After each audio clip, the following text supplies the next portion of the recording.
संदर्भात या बैठकीमध्ये चर्चा होऊ शकते. आगामी काही काळात मला वाटते की मीडियाला सगळ्यात जास्त एक्साइटमेंट लागलेली आहे की आम्ही पॉलिटिकल पार्टी बनवावं. यावरूनच मला कळतं की जेवढ्याही पॉलिटिकल पार्टीवर आहेत तिथं कुठे ना कुठे तुम्ही सगळे डिसअपॉइंटेड आहेत त्यांच्यासोबत. पण आमचं अजून असं काही इंटेन्शन नाहीये. आम्हाला एक पब्लिक मुव्हमेंटच ठेवायची आहे, कारण की देशात जी सध्या पॉलिटिक्सची सिच्युएशन आहे, काय करणार पॉलिटिकल पार्टी बनून तुम्ही जेव्हा वोट डिलीट करण्यात येतात. लोकांचा पूर्ण भरोसा उठत चाललाय पॉलिटिक्सवरनं, कारण की लोक सकाळी मत कोणाला टाकतात आणि संध्याकाळी सरकार दुसरंच कोणाची बनती. लोक सकाळी आमदार खासदार कोणाला निवडतात, संध्याकाळी तो आमदार खासदार दुसऱ्याच पक्षात असतो. तर अशा परिस्थितीत जिथे ईडी सीबीआय पाठवून पक्ष तोडण्यात येतात, इलेक्शन रीक करण्यात येतात, तशा याच्यात पॉलिटिकल पार्टी बनून करायचं काय.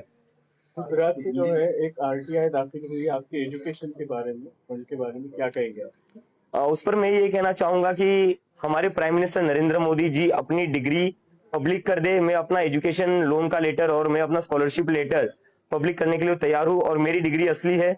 नरेंद्र मोदी जी की भी डिग्री असली होगी ऐसी मैं उम्मीद करता हूँ. तो वो अपनी डिग्री दिखा दे और मैं अपने सारे डॉक्यूमेंट्स दिखाने को तैयार हूँ. झारखंड में भी जो स्टूडेंट अभी प्रोटेस्ट कर रहे हैं उन्होंने आपसे बातचीत की है, आप क्या कहेंगे? उनसे कल रात को मेरी बातचीत हुई और उनको मैंने पूरा अश्योरेंस दिया है कि कॉकरोच जनता पार्टी पूरी तरह उनके आंदोलन के साथ है, और उन्हें जिस किसी भी चीज की जरूरत पड़ेगी उनके आंदोलन को मजबूत करने के लिए वो कॉकरोच जनता पार्टी करेगी, और उनके जो भी डिमांड्स है हम उन डिमांड्स का पूरा समर्थन करते हैं. 5 तारीख को आपने मीटिंग बुलाई है, इस मीटिंग में कौन कौन होगा और ये मीटिंग कहाँ होगी और मीटिंग का एजेंडा क्या है? इस मीटिंग में हमारे स्पोक्स पर्सन होंगे और कुछ लोग होंगे जिन्होंने हमें, हमारी कोर टीम के मेंबर्स होंगे जिन्होंने हमें ये प्रोटेस्ट सक्सेसफुल करवाने में मदद की है.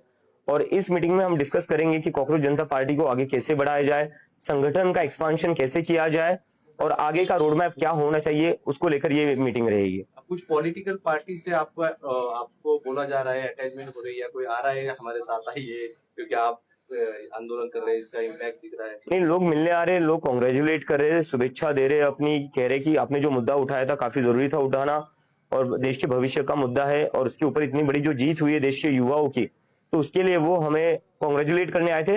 अटैचमेंट हमारा अभी किसी से नहीं हो रहा है और ना आगे होगा. फिर दोबारा जाएंगे जंतर मंतर? जरूरत पड़ी तो बिल्कुल जाएंगे सर. Thank you. तर कॉकरोच जनता पार्टीचे संस्थापक अभिजित दिपके हे संवाद साधत होते. जनतेचा राजकारणावरचा विश्वास उडालाय, त्यामुळे आम्ही कोणती पार्टी स्थापन करणार नाही, पण ही नागरिकांचीच चळवळ राहील असं देखील त्यांनी सांगितलं. आणि गरज पडली तर पुन्हा एकदा जंतर मंतरवर जाऊ असं देखील अभिजित दिपके म्हणाले.